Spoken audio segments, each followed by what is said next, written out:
নমস্কাৰ বন্ধু বান্ধৱীসকল, মই পুনৰ আপোনালোকৰ ওচৰলৈ আহিছোঁ।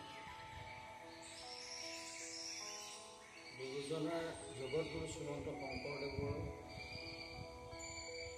জীৱনৰ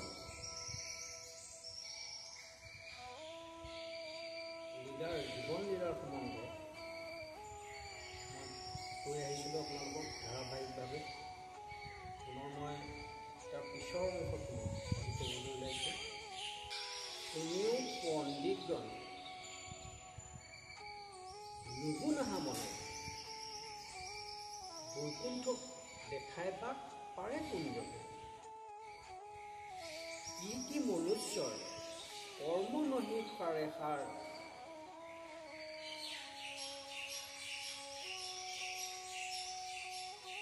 ঈশ্বৰৰ ৰূপ কোনে দেখাই বা কোৱাৰ।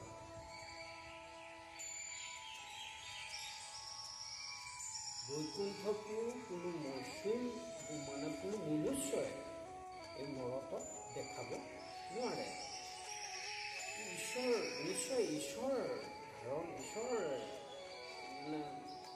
ৰূপ কোনেও তেনেধৰণে ধাৰণ কৰিব নোৱাৰে। কোনো লোকৰ বাবে এইটো সাধ্যকৰ নহয়। সেইটো শুনা পণ্ডিত বিপ্ৰগণ, তোমালোকে মনত কেতিয়াও নাভাবিবা যে এই কাম ঈশ্বৰৰ বাদে অন্য কোনে কৰি দেখাব পাৰিব।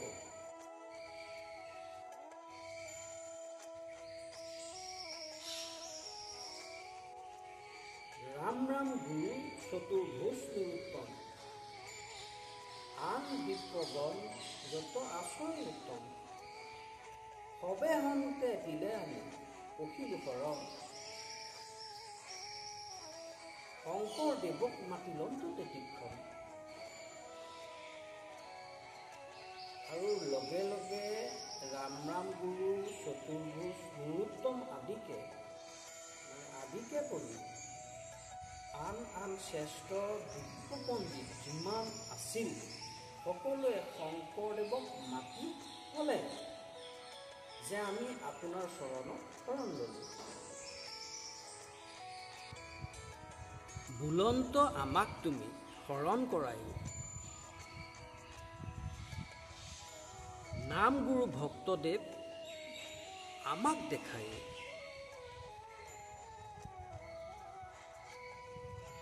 শংকৰে বুলন্ত ইটো কাৰ্য নহি ভাল, শুদ্ধ ব্ৰাহ্মণে সেৱা কৰে কোনো কাল। পণ্ডিত বিপ্ৰসকলে ক'বলৈ ধৰিলে,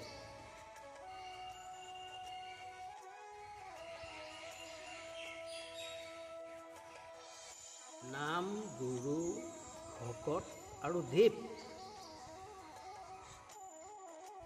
এই সকলো দেখুৱাই সকলো শিকায়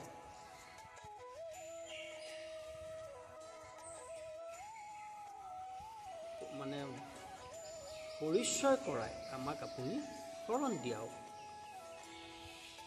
সেই বুলি কৈ প্ৰণিপাত জনালে। আৰু সেই দৃশ্য দেখি শংকৰদেৱে ক'লে যে শুদ্ধ জাতিত ব্ৰাহ্মণে সেৱা কৰা কোন জনমত দেখিছে? এই কামটো ভাল হোৱা নাই। শুনিয়া ব্ৰাহ্মণ সবে বুলন্ত বচন, নুহিকায়া শুদ্ধ তুমি দেৱ নাৰায়ণ। আমাক ভান দিয়া কেনে বোলাহা বচন,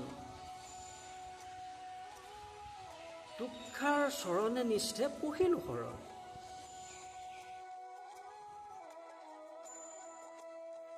শংকৰদেৱৰ এনে বাক্য শুনি ব্ৰাহ্মণ পণ্ডিতসকলে বোলে আপোনাৰ কায়া শুদ্ধ নহয়, আপুনি নাৰায়ণৰ অৱতাৰ, আমাক তোষামোদ কৰি আপুনি এইবোৰ কেনে কথা কৈছে? হে জগতৰ বাপ, আমি আপোনাৰ ঈশ্বৰৰ ৰূপ দৰ্শন কৰি আপোনাৰ চৰণত শৰণ ল'লোঁ।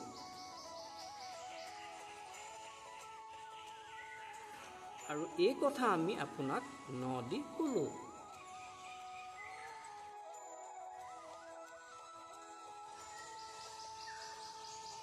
শংকৰে বুলন্ত বিপ্ৰ সবে যায়ো ঘৰে কালি প্ৰভাৱ ততে আহিবা সত্তৰে সেৱা কৰিবা কপতি লাগয় দশম নাহিকয় ভাষাকে ন কৰিব নিয়ম।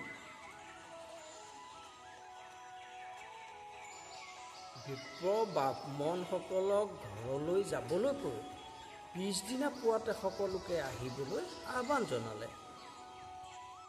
গুৰু শংকৰ চিন্তাত পৰিল, কি কৰিব, কি কৰিলে ভাল হ'ব ভাবি নোপোৱা হ'ল। অৱশেষত তেওঁ থিৰাং কৰিলে যে শৰণ দিবলৈ হ'লে দশম ভাগৰ সহায় ল'ব লাগিব। তভু আজি তোৰা সবে যায়ো ঘৰে ইহি বুলি আদেশ যে কৰিলা শংকৰে। বিপ্ৰসকলক দান দক্ষিণা কৰিল গাঁৱে গাঁৱে মিঠাই প্ৰসাদ ছয় দিলা। চিহ্ন যাত্ৰা ভাওনা সামৰি সকলোকে প্ৰসাদ মিঠাই আদি বিতৰণ কৰিলে। বামন বিপ্ৰসকলক দান দক্ষিণা আৰু মিঠাই প্ৰসাদ আদিৰে সৎকাৰ কৰি ঘৰলৈ বিদায় দি ঘৰলৈ যাবলৈ আদেশ দিলে। পিছদিনা পুৱাতে আহিবলৈ কৈ তেওঁলোকক বিদায় দিলে। মান্যত লোভিয়া সবে গল্লা ঘৰা ঘৰি শংকৰক প্ৰশংসা কৰন্ত জান্ত কৰি জয়ন্ত মাধৱ হলায়ু ঘৰে গৈল আনু বন্ধুগণ নিজ ঘৰে প্ৰৱেশিল। শংকৰদেৱৰ আদেশ মানি সকলো ঘৰা ঘৰি গ'ল। জয়ন্ত মাধৱ হলায়ুধকে কৰি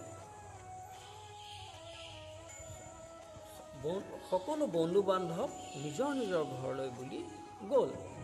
আৰু যাওঁতে বাটত সকলোৱে শংকৰদেৱৰ গুণ গৰিমাত পঞ্চমুখ হৈ গুণাগথা কৰি যায়।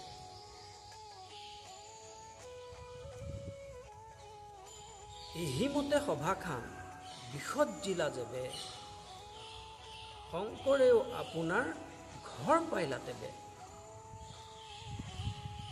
সমস্ত সমাজে যেবে পথে চলি যান্ত শংকৰক প্ৰশংসিয়া গৃহক পাইলন্ত।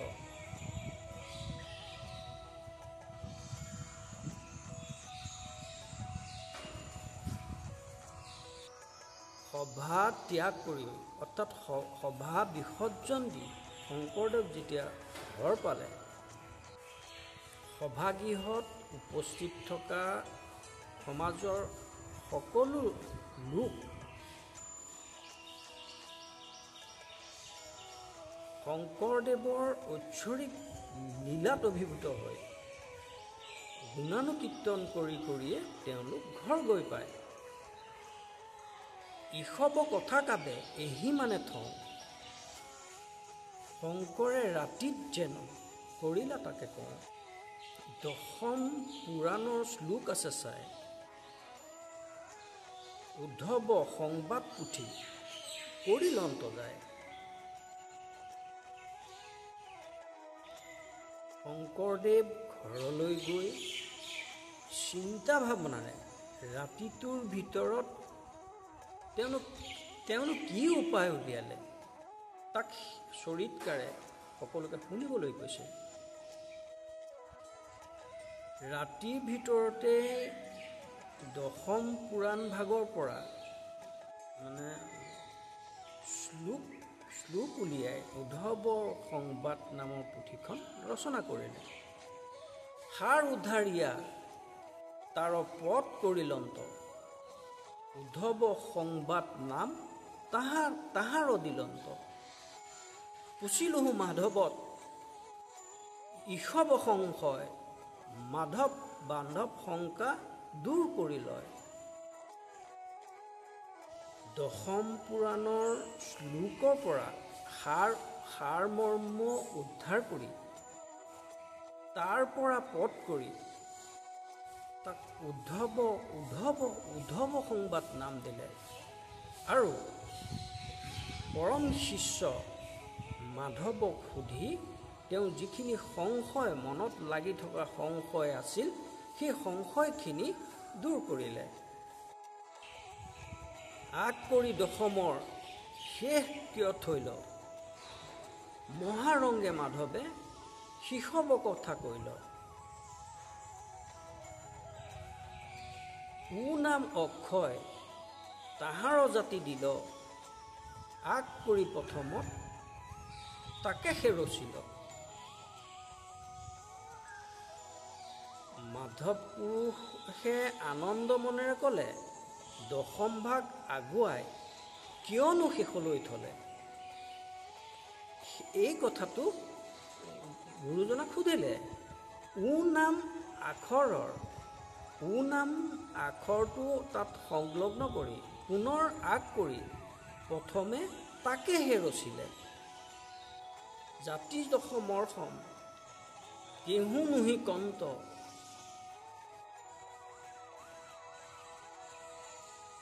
দশমৰ সাৰ কথা তাতে কৰিলন্ত।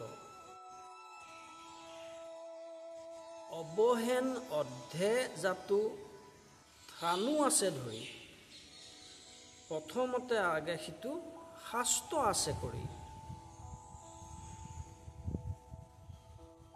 যাতে দশমৰ সমান একো হ'ব নোৱাৰে, দশমৰ সাৰমৰ্ম তেতিয়াই উদ্ধাৰ কৰি। দশমৰ সাৰমৰ্ম তাতে উদ্ধাৰ কৰি অৱহেলিত জাতিসমূহেও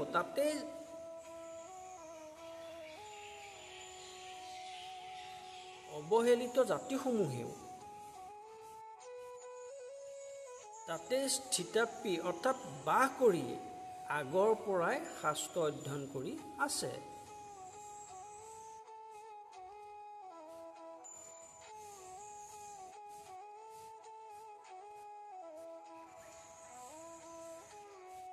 সংবাদ বুলিয়া উদ্ধৱ জাতু কন্ত, বাদী বিপ্ৰসৱক শৰণ কৰাই লন্ত। দশমৰ শেষ গুৰু কি কাৰ্যত থৈল, কৃপালু মাধৱে তাৰ অৰ্থ ছয় কৰিল। উদ্ধৱ সংবাদ নাম দি প্ৰচাৰ কৰি বিপক্ষ বামন বিপ্ৰসকলক শৰণ দি দশম ভাগ গুৰুৱে কি কাৰণে শেষলৈ কি কাৰ্যত থৈছে তাক মাধৱ পুৰুষে অৰ্থসহ বুজাই দিছিল। আৱৰ অম্বয় জাতু প্ৰথমে উদ্ধৱ, তাতে দশমৰ শেষে অন্ত থৈ আছয়। ৰাতি মধ্যে লেখিলাহা সেহি লন্ত খানি, আইলা বিপ্ৰসৱ শংকৰৰ বাক্য মানি। প্ৰথমে উদ্ধৱৰ কথাখিনি আকৌ এবাৰ অনুসন্ধান কৰি তাক একেবাৰে দশমৰ শেষলৈ ৰাখিলে। ৰাতিৰ ভিতৰতেই সেই গ্ৰন্থভাগ লিখি উলিয়ালে আৰু এই শংকৰদেৱৰ কথা মানি আদেশ মানি বিপ্ৰসকল হোৱাতে গুৰুজনাৰ ওচৰলৈ আহিল। নমস্কাৰ, আজিলৈ ইমানতে সামৰিছোঁ। আকৌ আপোনালোকক পিছত লগ পোৱাৰ আশাৰে ধন্যবাদ।